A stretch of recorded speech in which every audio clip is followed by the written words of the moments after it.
Praise the lord. అందరికీ వందనాలు. మన ప్రాతకాల ప్రార్థన ప్రారంభించుకుందాం. ప్రియులారా, ప్రార్థన చేసుకుందాం. కృపామయుడ, దయామయుడ, కరుణామయుడ యేసయ్య, మీకే స్తుతులు స్తోత్రాలు వందనాలు చెల్లించుకుంటున్నాం. మా రాజా, మా ప్రభువా, మా నీతిశూరుడా, న్యాయవంతుడా యేసయ్య, మీకే స్తుతులు స్తోత్రాలు వందనాలు చెల్లించుకుంటున్నాం. దేవా ప్రభువా, మా తండ్రి, అన్నిటికంటే అందరికంటే ఉన్నతమైన మీ నామం అందరి బట్టి మీకు స్తోత్రాలు చెల్లించుకుంటున్నాం. దేవా మరి తండ్రి, నాయన అయా, ఉన్నతమైనటువంటి స్థలంలో నివసిస్తున్నటువంటి గొప్ప దేవ, మీకు స్తోత్రాలు వందనాలు చెల్లించుకుంటున్నాం. దేవ ప్రభువా, మరొకసారి దేవా మీ పేరు పెట్టబడినటువంటి జనులంగా మమ్మల్ని మేము తగ్గించుకొని దేవా మరి తండ్రి నాయన మీ పాద సన్నిధిలో చేరి మీ వైపు చూస్తూ ఉండగా విశేషమైనటువంటి మీ కృపను మీరు మాకు అనుగ్రహించమని ప్రార్థన చేస్తున్నాం. దేవా గడిచిన దినాలన్నింటిలో మీ సన్నిధి మాకు తోడుగా ఉంచి నడిపించిన విధానం కొరకు స్తోత్రాలు. దేవా మరి ఈ దినం కూడా విశేషంగా మీ కృపను దేవా మీరు మాకు కనపరచమని ప్రార్థన చేస్తున్నాం. మీ స్తోత్రాలు. సమస్త విషయాల్లో మీరే సహాయం చేయండి. మీ నామానికి మహిమ తెచ్చుకోండి. దేవా ప్రభా, పాడుకునే పాటను మా కొరకు దీవించమని ప్రార్థన చేస్తున్నాం. మీ స్తోత్రాలు. మా స్థుతుల మీద మీరు ఆశీనులో ఉండమని ప్రార్థన చేస్తున్నాం. మీ స్తోత్రాలు చేయించుకుంటున్నాం. దేవా మీరే సహాయం చేయండి.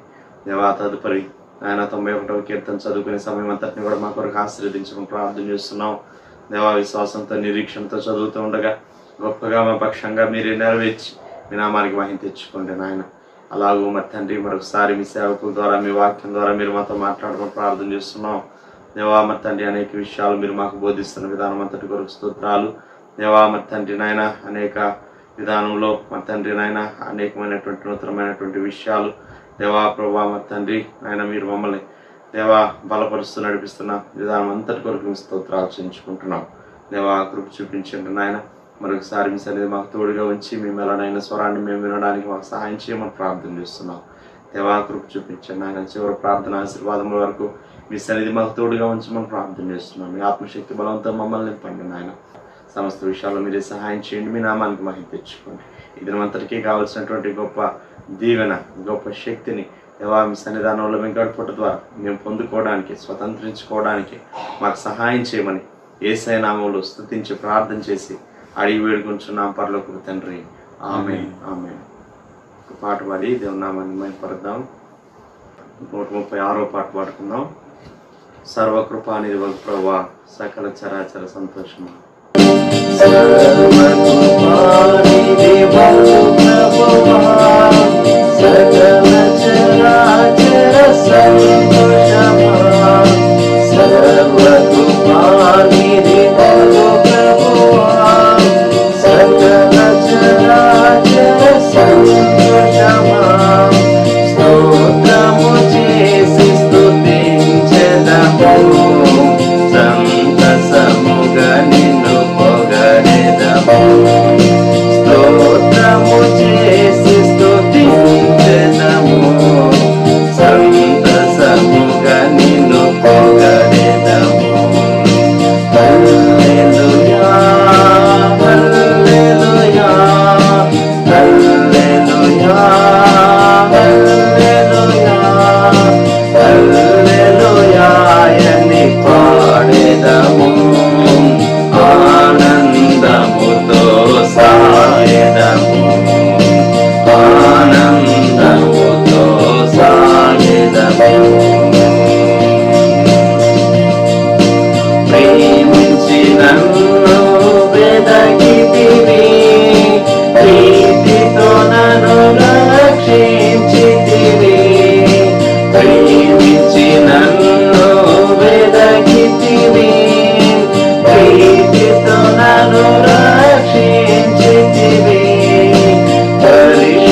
కీర్తన చదువుకుందాం పిల్లరా.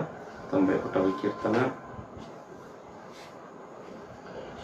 మహోన్నతుని చాటున నివసించువాడే సర్వశక్తి నీడను విశ్రమించువాడు. మహోన్నతుని చాటున నివసించువాడే సర్వశక్తి నీడను విశ్రమించువాడు. ఆయనే నాకు ఆశ్రయము, నా కోట, నేను నమ్ముకును నా దేవుడని నేను యెహోవాను గురించి చెప్పుచున్నాను. ఆయనే నాకు ఆశ్రయము, నా కోట, నేను నమ్ముకును నా దేవుడని నేను యెహోవాను గురించి చెప్పుచున్నాను. వేటకాని ఊరిలో నుండి ఆయన నిన్ను విడిపించును, నాశనకరమైన తెగులు రాకుండా నిన్ను రక్షించును. వేటకాని ఊరిలో నుండి ఆయన నిన్ను విడిపించును, నాశనకరమైన తెగులు రాకుండా నిన్ను రక్షించును. ఆయన తన రెక్కలతో నిన్ను కప్పును, ఆయన రెక్కల క్రింద నీకు ఆశ్రయం కలుగును. ఆయన సత్యము కేడమును డాలునై ఉన్నది. ఆయన తన రెక్కలతో నిన్ను కప్పును, ఆయన రెక్కల కింద నీకు ఆశ్రయం కలుగును.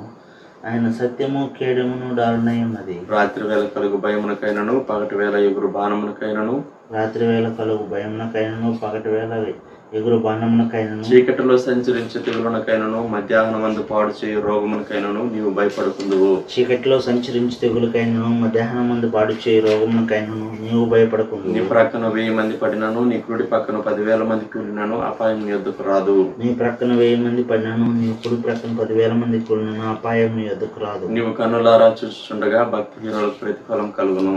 నీవు కన్నులారా చూచుండగా భక్తిహీనులకు ప్రతిఫలం కలుగును. యెహోవా నీవే నా ఆశ్రయము అని నీవు మహోన్నతుడైన దేవుని నీకు నివాస స్థలముగా చేసుకుని ఉన్నావు. యెహోవా నీవే నా ఆశ్రయము అని నీవు మహోన్నతుడైన దేవుని నీకు నివాసస్థలముగా చేసుకుని ఉన్నావు. నీకు అపాయమేమీ రాదు, ఏ తెగులును నీ గుడారము సమీపించదు. నీకు అపాయం ఏమీ రాదు, ఏ తెగులు నీ గుడారం సమీపించదు. నీ మార్గములన్నిటిలో నిన్ను కాపాడుటకు ఆయన నిన్ను గూర్చి తన దూతలకు ఆజ్ఞాపించును. నీ మార్గములన్నిటిలో నిన్ను కాపాడుటకు ఆయన నిన్ను గూర్చి తన దూతలకు ఆజ్ఞాపించును. నీ పాదములకు రాయి తగలకుండా వారు నిన్ను తమ చేతుల మీద ఎత్తి పట్టుకుందరు. నీ పాదములకు రాయి తగులకుండా వారిని తమ చేతుల మీద ఎత్తి పట్టుకుందరు. నీవు సింహములను నాగుపాములను త్రొక్కెదవు, కొదమ సింహములను భుజంగములను అనగద్రొక్కెదవు. నీవు సింహములను నాగుపామును త్రొక్కెదవు, కొదమ సింహమును భుజంగమును అనగద్రొక్కెదవు. అతడు నన్ను ప్రేమించుచున్నాడు గనుక నేను అతని తప్పించదను, అతడు నా నామం ఎరిగిన వాడు గనుక నేను అతని కనపరచదను.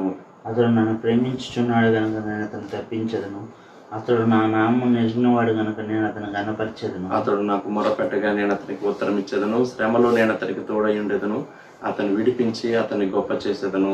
అతడు నాకు మొరపెట్టగా నేను అతనికి ఉత్తరం ఇచ్చేదను, శ్రమలోనే అతనికి తోడై ఉండేదను, అతను విడిపించి అతను గొప్ప చేసేదను. దీర్ఘాయు చేత అతనిని తృప్తిపరచదను, నా రక్షణ అతనికి చూపించదను. దీర్ఘాయువు చేత అతన్ని తృప్తిపరచదను, నా రక్షణ అతనికి చూపించదను. ఆమేన్. దేవుని వాక్యం ఉందా పిల్లరా? దర్శనంలో ప్రదర్శకులు గారు వచ్చి మనకు దేవుని వాక్యం అందిస్తారు. ప్రియమైన వారులారా, ఈ ఉదయకాలం కీర్తనల గ్రంథం 139వ కీర్తన 14వ వచనం. Psalm 139 verse 14. నీవు నన్ను కలుగజేసిన విధము చూడగా భయమును ఆశ్చర్యమును నాకు పుట్టుచున్నవి, అందును బట్టి నేను నీకు కృతజ్ఞతాస్తుతులు చెల్లించుచున్నాను. ప్రార్థన.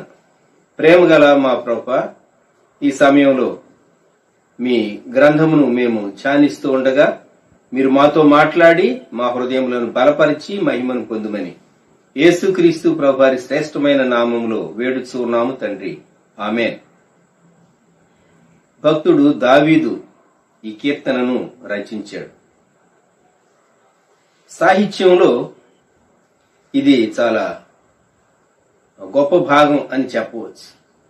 ఎందుకంటే మానవుని నిర్మాణాన్ని గూర్చి ఈ 139వ కీర్తనలో దావీదు భక్తుడు మాట్లాడాడు. అప్పటికి ఎనాటమీ ఇప్పుడున్నంత విస్తరించలేదు మానవుని దేహ నిర్మాణాన్ని గూర్చి. అయితే భక్తుడు అంటూ ఉన్నాడు, నాకు ఆశ్చర్యం కలుగుతూ ఉన్నది, భయం కలుగుతూ ఉన్నది. 14వ వచనం. నీవు నన్ను కలుగు చేసిన విధము చూడగా భయమును ఆశ్చర్యమును నాకు పుట్టుచున్నవి, అందును బట్టి నేను నీకు కృతజ్ఞతాస్తుతులు చెల్లించుచున్నాను. మనము దేవుని స్తుతించుతూ ఉన్నాం ఈ దినాల్లో. దేవుని స్తుతిస్తూ, దేవా నీ గొప్ప కృప కొరకు వందనాలని చెప్పి దేవునికి వందనాలు చెల్లిస్తూ ఉన్నాం. తల్లి గర్భంలో మనిషి ఎలాగూ నిర్మాణం అయ్యాడో, ఆయన మనల్ని ఎలాగూ తల్లి గర్భంలో నిర్మించాడో, మనల్ని ఎలాగూ చూచాడు. ఎందుకంటే 16వ వచనం, నేను పిండమునై ఉండగా నీ కన్నులు నన్ను చూచెను. ఇప్పుడున్నటువంటి స్కానింగ్లు ఇవన్నీ రాక మునిపే దేవుడు మనల్ని చూచినటువంటి దేవుడు. ఈ కీర్తన మొదటి 6 వచనాల్లో దేవుడు సర్వజ్ఞుడైనటువంటి దేవుడు అని మనకు అర్థమవుతుంది. ఎందుకంటే దావీదు అంటున్నాడు, నన్ను పరిశోధిస్తున్నావు, నేను కూర్చున్నా, నేను లేచినా, నాకు ఆలోచన వచ్చినా, నాకు ఆలోచన రాక మునిపే నీవు నా మనసు గ్రహిస్తూ ఉన్నావు అని వ్రాశాడు. 3వ వచనంలో నా నడక, నా పడక పరిశీలిస్తూ ఉన్నావు. ఎందుకంత పరిశీలించాలి? తల్లిదండ్రులు బిడ్డలను ప్రేమించినప్పుడు వారు చక్కగా ఎదుగుతూ ఉన్నారో లేదో, డిసిప్లిన్డ్ గా వారు ఎదుగుతూ ఉన్నారో లేదో, ఆరోగ్యకరంగా ఉన్నారో లేదో అన్ని విషయాలు గ్రహించడానికి ప్రేమను బట్టి వారు బిడ్డలను పరిశీలన చేస్తారు. అంతకంటే శాశ్వతమైన ప్రేమతో మనలను ప్రేమించినటువంటి దేవుడు ఆయన మనలను పరిశీలిస్తూ ఉన్నాడు, చూస్తూ ఉన్నాడు. 4వ వచనంలో భక్తుడు అన్నాడు, మాట నా నాలుకకు రాక మునిపే. మొదట ఆలోచన వస్తుంది, ఆ తర్వాత మన నోటి వెంట ఒక వాక్యం వస్తుంది. ఆయన పూర్తిగా ఎరిగినటువంటి దేవుడు కనుక మొదటి 6 వచనాల్లో ఒకటే అన్నాడు. 6వ వచనంలో, ఇట్టి తెలివి నాకు మించినది, అది అగోచరము, అది నాకు అందదు. ఆయన సర్వజ్ఞుడు. దావీదు తనను గూర్చి గ్రహించిన దానికంటే దావీదును గూర్చి దేవుడు ఎక్కువ గ్రహించినటువంటి వాడుగా ఉన్నాడు. కొన్ని మార్లు మనం అంటాం కొందరు వ్యక్తులను చూచి, నీ జీవితం అంతా నాకు తెలుసు అని. అది చాలా అబద్ధంతో కూడినటువంటి మాట. ఒక వ్యక్తి జీవితంలో కొన్ని విషయాలు మాత్రమే మనకు తెలుసుంటే అవి కూడా మన కోణంలో మనం ఆలోచించి చూచి ఉంటాం, అంతే. అంతకు మించి దేవుడు మాత్రమే ఒక వ్యక్తి యొక్క నడక, పడక, వ్యక్తి చేసేటటువంటి పనులు, వ్యక్తి యొక్క ఆలోచనలు, నోటి మాట, సమస్తాన్ని ఆయన ఎరిగినటువంటి దేవుడు. తరువాత వచనాల్లో, దేవా నేను నీ దగ్గర నుండి ఎక్కడికి దూరంగా వెళ్లిపోగలను? 7వ వచనంలో, నీ ఆత్మ యొద్ద నుండి నేను ఎక్కడికి పోవుదును, నీ సన్నిధి నుండి నేను ఎక్కడికి పారిపోవుదును. మనము జీవము గల దేవుని ఆశ్రయించుట ధన్యకరమైన స్థితి. దేవుని విడిచిపెట్టాలి అనేటటువంటి శోధన, ప్రేరణ అది సాతాను సంబంధమైనది. దేవుని విడిచిపెట్టడం చాలా దుస్థితి, భయంకరమైనటువంటి విషయం. ఇక్కడ దావీదు అన్నాడు, నేను ఆకాశానికి వెళితే అక్కడ నీవు అక్కడ ఉన్నావు, పాతాళ మందు పండుకుంటే నీవు అక్కడ ఉన్నావు. మనిషి మరి ఇంకెక్కడికి వెళ్ళగలడు? ఆ క్రింది వచనాలు అంటాడు, సముద్ర దిగంతములలో నివసించిన 9వ వచనంలో. కనుక హీఈస్ ఆల్ ప్రెసెంట్. ఆయన అన్ని చోట్ల ఉన్నటువంటి దేవుడు.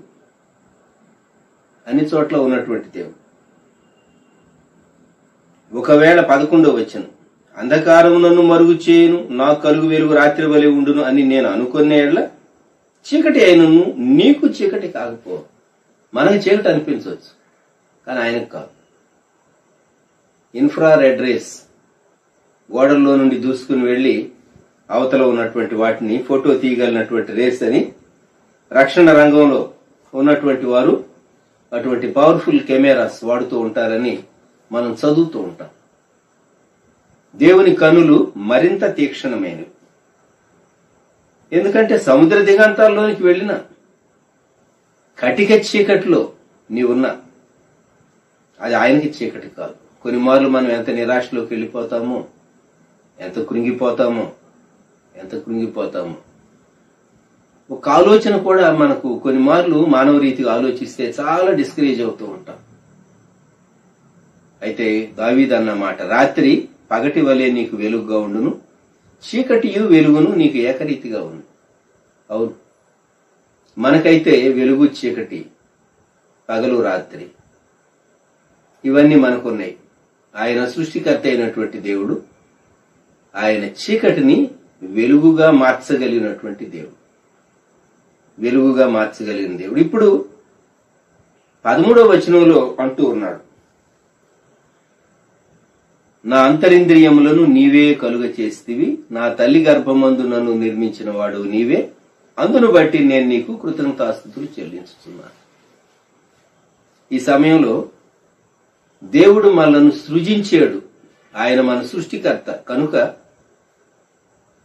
మనము దేవుణ్ణి స్తుతింప బద్ధులంగా ఉంటూ ఉన్నాం. భక్తుడు వ్రాసినటువంటి పాటలో ఓ చక్కని పాట, యేసు నీ ప్రేమను లోకమున చాటను అనే పాట. పల్లవి ఒక వచనం పాడతాను, వినండి. యేసు నీ ప్రేమను లోకమున చాటను, ఇదిగో నీ దీన దాసుడను, వాసిగా నీవు నా కోసమే, వరదుడా నేను నీ కోసమే, వాసిగా నీవు నా కోసమే, వరదుడా నేను నీ కోసమే.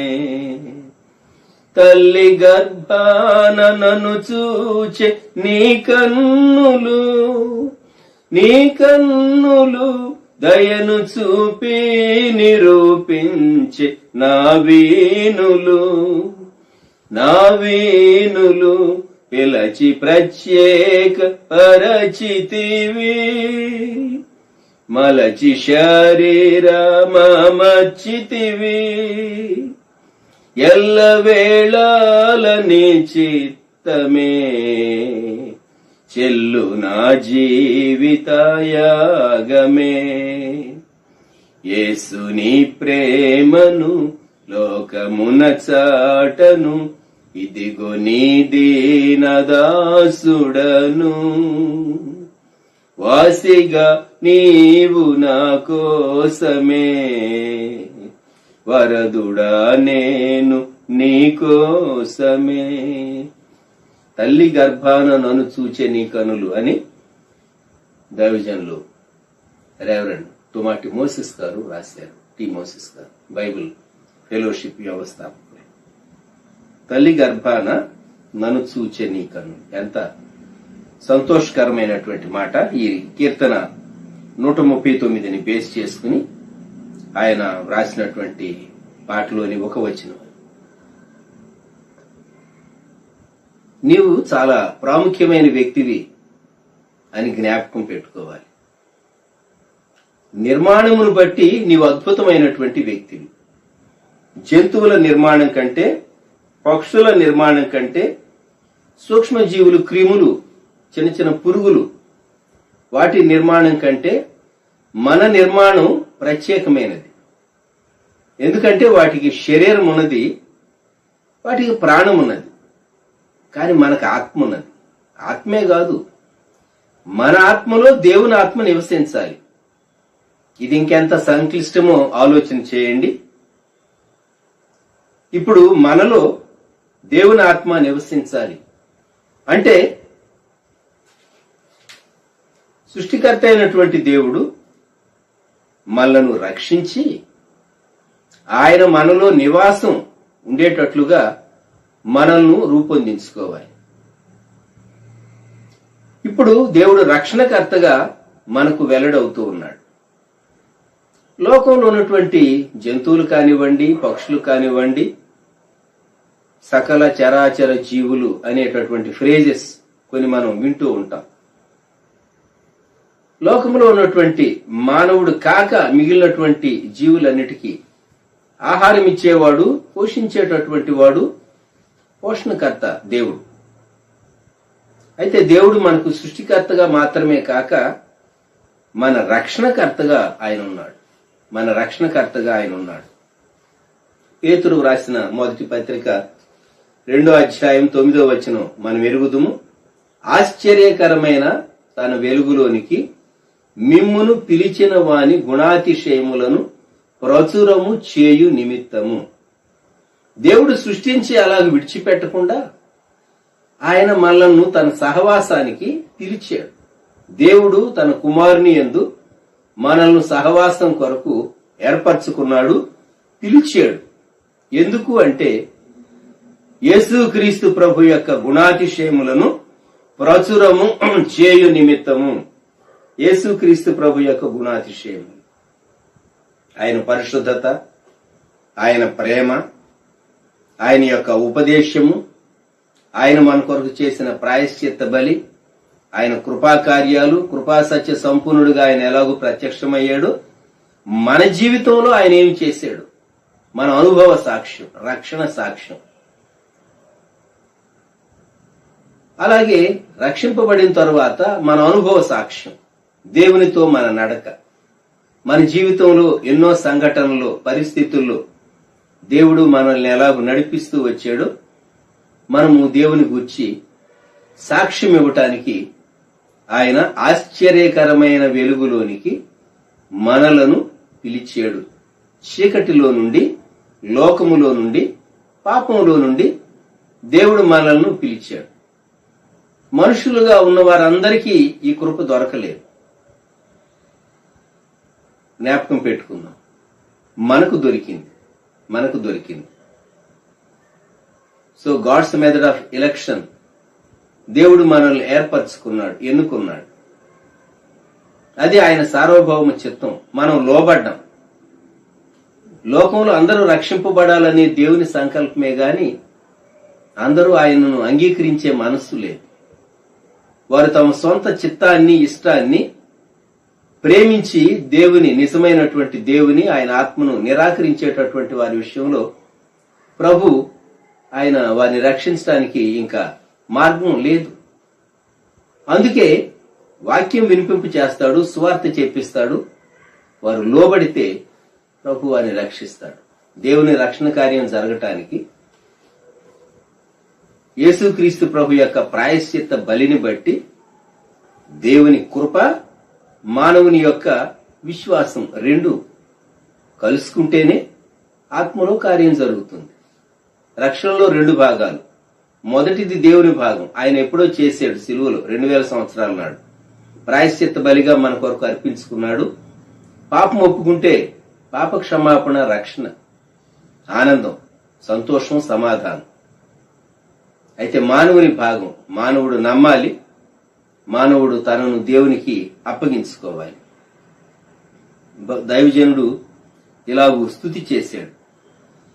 ఎన్నికలేని నన్ను నీవు ఎన్నుకొని చిన్నవాడనని చింతిల్లు నన్ను గని నేను నిన్ను ప్రతిష్ఠించితిని, నేను నిన్ను నియమించితిని. ఇదే నా నోట నీ మాటలు, ఇక ప్రకటించి ప్రణుతించెదా. ఇదే నా నోట నీ మాటలు, ఇక ప్రకటించి ప్రణుతించెదా. యేసుని ప్రేమను లోకమున చాటను, ఇదిగో నీ దీనదాసుడను. వాసిగా నీవు నా కోసమే, వరదుడా నేను నీ కోసమే. ఇది రక్షకుని స్తుతి. రక్షకుడైన యేసుక్రీస్తు ప్రభువాన్ని స్తుతించటం, ఆయన మనపక్షంగా చేసినటువంటి గొప్ప కార్యమును బట్టి మనము దేవునికి స్తుతి చెల్లించటం. దేవుని తండ్రిగా మనం స్తుతిస్తాం, దేవుడు రక్షకుడుగా, కుమారుడుగా మనము స్తుతిస్తాం. మూడవ భాగం వచ్చేసరికి పరిశుద్ధాత్మ దేవునిగా మనము దేవుని స్తుతిస్తాం. కృతజ్ఞతాస్తుతులు చెల్లించట్లో 3 భాగాలు, తండ్రిగాను, కుమారునిగాను, పరిశుద్ధాత్ముడుగాను వెల్లడిపరచబడినటువంటి దేవుని మనము స్తుతింపబద్ధులమై ఉన్నాం.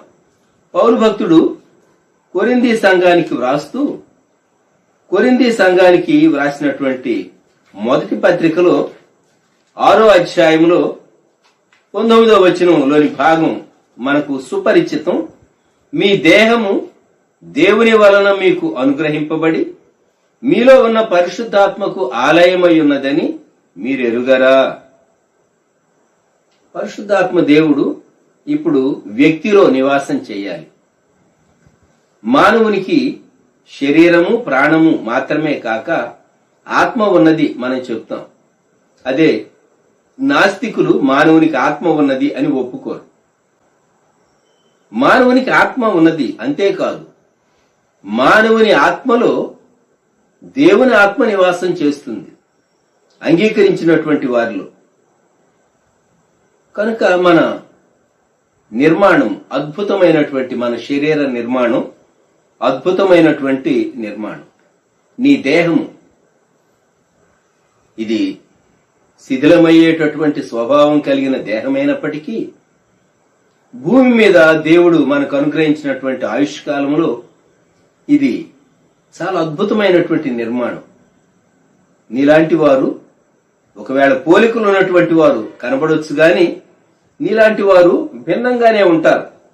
మనకు మరి థంబ్ ఇంప్రెషన్ వేసేటటువంటి ఈ టెక్నాలజీ మనకు తెలుసు. కనుక మరి నీ వ్రేళ్లు, ఆ వ్రేళ్ల పైన ఉన్నటువంటి గీతలు అవి భిన్నంగానే ఉంటాయి. ఫింగర్ ప్రింట్స్ పోలుస్తూ ఉంటారు, టాలీ చేస్తూ ఉంటారు. ఎక్కడైనా ఏదైనా జరిగితే ఫింగర్ ప్రింట్స్ కలెక్ట్ చేసి ఆ ఫోరెన్సిక్ వాళ్ళు వాటిని పోలుస్తూ ఉంటారు పాత నేరస్తులతో, లేక వారికి సస్పెక్షన్ ఉన్నటువంటి వారి ఫింగర్ ప్రింట్స్ తో పోలుస్తూ ఉంటారు. మానవుని నిర్మాణం ఎంత సంక్లిష్టమైనటువంటి నిర్మాణము మీరు ఆలోచించండి. పరిశుద్ధాత్మ దేవుడు మనలో నివసించు రీతిగా మనము నిర్మాణం చేయబడ్డాం. నీ శరీరం దేవుని వలన అనుగ్రహించబడింది. దేవుని ఆత్మ మనలో నివసించున్నట్లుగా ఈ శరీరాన్ని కాపాడుకోవలసిన బాధ్యత, లోక మాలిన్యము మనకు అంటకుండా మన బాధ్యత అయ్యుంటూ ఉంది. భక్తుడు ఒక చక్కని పద్యం వ్రాశారు దేవదాసయ్య గారు, రక్షణ పద్యాల్లో. పరిశుద్ధాత్మను స్తుతిస్తూ పరమాత్మ భావతత్వములెరిగింపను, హృదయ శుద్ధి గలిగింపను, సుస్థిరతర శాంతి నొసంగను, పరిశుద్ధాత్మను నుతించి ప్రార్థన చేతును అని వ్రాశారు. మరలా చెప్తాను. పరమాత్మ భావతత్వములెరిగింపను, హృదయ శుద్ధి గలిగింపను, సుస్థిరతర శాంతి నొసంగను, పరిశుద్ధాత్మను తలంచి ప్రార్థన చేతును. పరిశుద్ధాత్మ దేవుడు ఆయన మనలో ఉండేటటువంటి దేవుడు. ఆయన మనలను బలపరిచేటటువంటి దేవుడు. మనము దేవుని ఎంతైనా స్తుతింపబద్ధులు. 139వ కీర్తనలో రాజైనటువంటి దావీదు చెప్పినటువంటి మాట, అందును బట్టి నేను నీకు కృతజ్ఞతాస్తుతులు చెల్లించుచున్నాను. కృతజ్ఞతాస్తుతి చెల్లింపక మునుపు 1 భయం కలిగింది, 2 ఆశ్చర్యం కలిగింది. వెనుదిరిగి చూసుకుందామా? మరణ వార్తలు విన్నప్పుడు మనం ఎంత భయపడ్డాం? కొందరికి కలిగినటువంటి అపాయకరమైన పరిస్థితుల్లో మనం ఎంత భయపడ్డాం? 2 ఆయన మనల్ని అద్భుతమైన రీతిగా, ఆశ్చర్యకరమైన రీతిగా ఆయన మనల్ని సజీవులుగా ఇంత మటుకు కాపాడాడు. మనం ఆయనకు స్తుతి చెల్లింపవద్దా? ప్రియ ప్రభువా, మేము మనసారా మిమ్ములను స్తుతిస్తూ ఉన్నాం. స్తుతించడం మాత్రమే కాదు, సాక్ష్యం చెప్తూ ఉన్నాం. సో దేవుడు చేసిన మేళ్లను గురించి కృతజ్ఞతాస్తుతి మనము చెల్లింపబద్ధులం. వ్యక్తిగతంగాను, కుటుంబంగాను, సంఘంగాను దేవుడు మనలను కాపాడారు. దేవునికి మనము స్తుతి చెల్లింపవద్దా? ప్రార్థన చేసుకుందాం. ప్రేమగల మా తండ్రి, పరిశుద్ధ ప్రభువా, గొప్ప దేవ, మా రక్షక, మీకు వందనములు, స్తుతులు, స్తోత్రములు చెల్లిస్తూ ఉన్నాం. ఈ సమయంలో దావీదు భక్తుడు 139వ కీర్తనలో ఆయన వ్రాసినటువంటి మాట, నీవు నన్ను కలుగు చేసిన విధము చూడగా నాకు భయమును ఆశ్చర్యమును కలుగుతున్నవి, అందును బట్టి నేను నీకు కృతజ్ఞతాస్తుతులు చెల్లించుచున్నానని తాను చెప్పిన మాటను జ్ఞాపకం చేసుకుని, మీరు సృష్టికర్త అయినటువంటి దేవుడుగాను, రక్షణకర్త అయినటువంటి దేవుడుగాను, ఆత్మస్వరూపి అయినటువంటి పరిశుద్ధాత్మ దేవుడుగాను మీరు మా కొరకు వెల్లడిపరచబడ్డారు. మీరు మా కొరకు రుజువుపరచబడ్డారు. మాలో ఉండుటకు ఆత్మదేవుడుగా మీరున్నందుకు స్తోత్రాలు. ప్రియప్రభ, త్రియేక దేవ, మీకు వందనాలు, స్తుతులు. మీకు స్తుతి మా హృదయం అంతటితో మేము చెల్లించినట్లు, మా శక్తి అంతటితో, మా జ్ఞానం అంతటితో మీ ప్రజల మధ్య మీ నామునకు మహిమ కలుగునట్లు మమ్మల్ని ఏర్పరచుకొని పిలిచి ఆయన గుణాతిశయములను ప్రచురము చేయుటకు మాకిచ్చినటువంటి కృపను బట్టి యేసుక్రీస్తు ప్రభు యొక్క గుణాతిశయములను మేము ప్రచురించే వారంగా, సాక్ష్యమిచ్చే వారంగా మమ్మల్ని బలపరచండి. వ్యూ చేస్తున్నటువంటి బిడ్డలను, కుటుంబాలను దీవించండి. యేసుక్రీస్తు ప్రభు వారి శ్రేష్టమైన నామములో ప్రార్థించి స్తుతించి వేడుచు ఉన్నాము తండ్రి, ఆమేన్. మన ప్రభువైన యేసుక్రీస్తు వారి కృప, దేవుని ప్రేమ, పరిశుద్ధాత్మని అన్యోన్య సహవాసం సదాకాలం సంఘమునకు తోడై ఉండును గాక. ఆమేన్.